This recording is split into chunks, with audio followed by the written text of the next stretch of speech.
Você está no canal Eu Estudo a Lição com o pastor Samuel Camilo. Hoje é quarta-feira, dia 30 de outubro de 2024. E o tema que estudaremos na nossa lição da Escola Sabatina será a revelação de Jesus.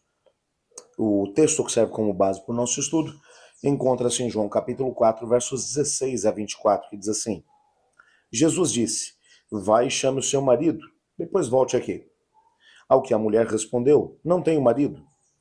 Então Jesus disse: você tem razão ao dizer que não tem marido, porque já teve 5, e esse que agora tem não é seu marido. O que você disse é verdade. A mulher então lhe disse: agora eu sei que o senhor é profeta. Nossos pais adoraram nesse monte, mas vocês dizem que é em Jerusalém, que é o lugar onde se deve adorar. Jesus respondeu: mulher, acredite no que digo.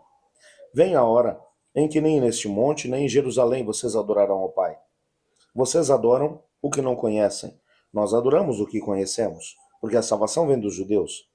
Mas vem a hora, e já chegou, em que os verdadeiros adoradores adorarão o Pai em espírito e em verdade, porque são esses que o Pai procura para seus adoradores. Deus é espírito e é necessário que seus adoradores o adorem em espírito e em verdade. Se é uma coisa que podemos falar a respeito dessa situação, e você já sabe que nessa semana estamos estudando o capítulo 4 do Evangelho de João.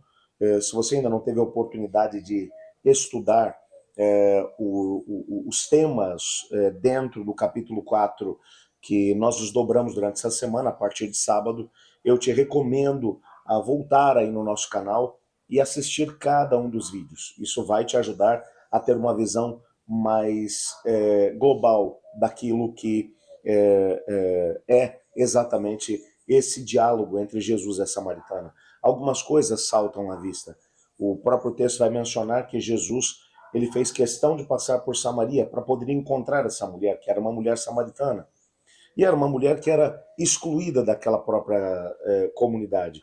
E agora, com essa parte do diálogo de Jesus com essa mulher, fica claro para a gente a razão pela qual ela estava indo buscar água na hora mais quente do dia, ao meio-dia. As mulheres dificilmente buscavam água nas horas mais quentes. Estamos falando de uma região cujas temperaturas durante o dia sobem tremendamente. Então, o que é que as mulheres costumavam fazer naquela época? O buscar água era uma atitude, uma atividade que era considerada uma atividade das mulheres. Como já mencionamos anteriormente, a vila de Sicar ficava a mais ou menos 1,5 km do poço de Jacó. Então as mulheres normalmente se organizavam para ir no começo da manhã, então elas teriam água suficiente para organizar a alimentação, bem como os demais afazeres da casa, e no final da tarde, para que houvesse água suficiente para as tarefas ligadas à refeição da noite, ao mesmo tempo a tudo o que fosse necessário durante a noite na questão da água. Então elas iam de manhã e à tarde, principalmente por causa da questão das temperaturas altas. Mas não apenas isso. O buscar água no poço era também uma atitude social, o que significa que as mulheres aproveitavam aquele momento para poder conversar, dialogar, encontrar-se umas com as outras. Era um momento onde as mulheres tinham a oportunidade de poder conversar um pouco mais.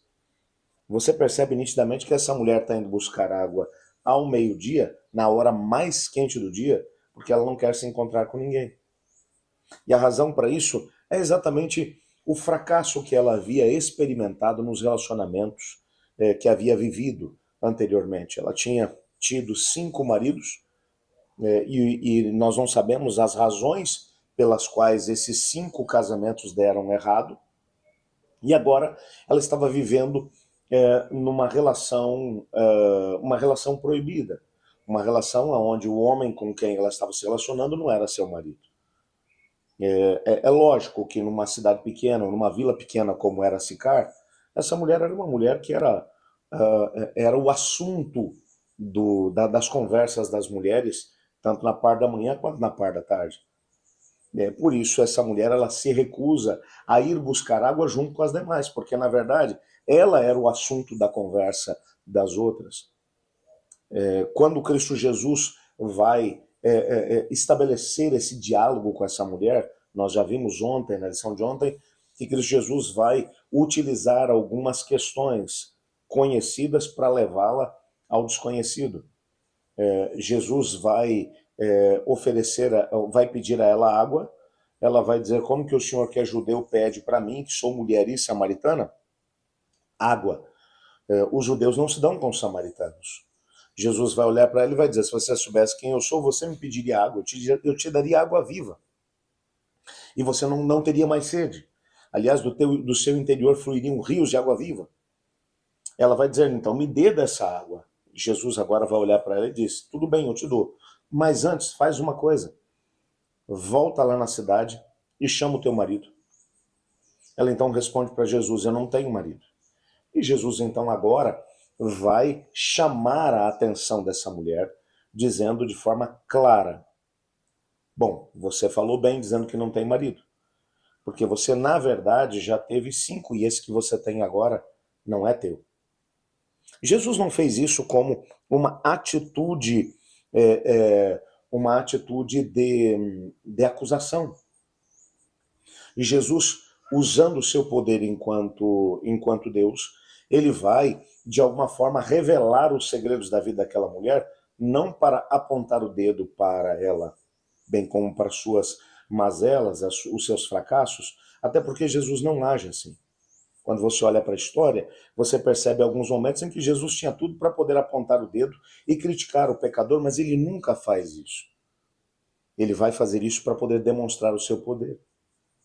A mulher agora, percebendo que ele era alguém importante, ela vai já dar crédito para ele. Vai dizer, eu percebo que o senhor é profeta, então, já que o senhor é profeta, me diga, aonde é o lugar de adoração? É aqui no Monte Ebal, ou no Monte Gerizim, ou é lá em Jerusalém? Porque vocês judeus dizem que é lá. Jesus vai dizer, a salvação vem através dos judeus. Mas está chegando a hora em que os verdadeiros adoradores adorarão o Pai em espírito e em verdade. Não vai ser num lugar, mas vai ser através do coração e da postura do coração. E agora, o assunto vai chegar num ponto crítico. Nos versículos 25 e 26, o texto vai dizer, a mulher respondeu, eu sei que virá o Messias chamado Cristo. Quando ele vier, nos anunciará todas as coisas. Então Jesus disse, eu sou o Messias, eu que estou falando com você. É interessantíssimo isso. Nós vimos no trimestre passado, a estudar o Evangelho de Marcos, Marcos trabalha muito fortemente essa questão, aquilo que é o segredo messiânico. As pessoas, quando iam mencionar quem era Jesus, Jesus pedia para que elas ficassem em silêncio. Repare que Jesus está no início do seu ministério aqui. Mas para uma mulher que nem sequer é judia, numa entrevista solitária, ao meio-dia, junto a um poço, Jesus vai dizer para essa mulher com todas as letras quem ele é. Ele vai dizer, eu sou o Messias. Essa é a única ocasião em que, no contexto dos evangelhos, Jesus, de forma explícita, vai dizer quem ele é. É interessante como isso acontece. Jesus vai fazer isso com uma mulher que ainda é pecadora. Nós, às vezes, temos dificuldade de poder entender a forma como o Senhor Jesus lida conosco. Ele não está procurando pessoas que sejam perfeitas, mas ele está procurando pessoas que estejam com o coração sedento por Deus, bem como por sua revelação. Por isso, essa revelação que ele vai fazer para essa mulher é uma coisa tremenda. Aliás, quando você vai olhar ainda para os evangelhos, você vai ter a oportunidade de poder perceber que houve momentos em que Cristo Jesus ele foi atrás daqueles que eram considerados os menos prováveis. Jesus, quando ressuscita, ele vai primeiro aparecer a Maria Madalena, de quem ele havia expulsado 7 demônios.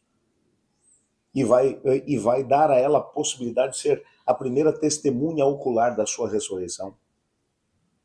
Você percebe que o Senhor Jesus ele não está procurando pessoas perfeitas para poderem ter uma revelação a respeito dele, mas ele está procurando pessoas que têm o coração aberto. Essa mulher era uma mulher pecadora, era uma mulher, socialmente falando, uma mulher com sérios problemas, mas Jesus vai se revelar a ela. E essa mulher agora tem um encontro com o Deus criador do céu e da terra, que vai agora mostrar a ela exatamente quem ele é.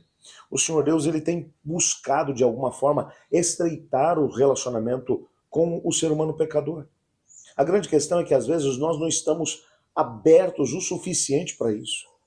Mas ainda assim o Senhor Deus vai olhar para você e para mim e vai nos desafiar a vivermos nessa base de intimidade com Ele. Se tão somente seu coração estiver aberto o suficiente para isso. Ore comigo. Obrigado, Senhor, por tua palavra e pela certeza que temos de que o Senhor é Deus e que o Senhor se importa em que tenhamos uma revelação a respeito de quem tu és e daquilo que queres fazer na nossa vida. Ajuda-nos a podermos cada vez estreitar mais nosso relacionamento com o Senhor. Responda às nossas petições, aos desejos do nosso coração também, Pai, pois oramos em nome de Jesus. Amém. Eu estudo a lição e você?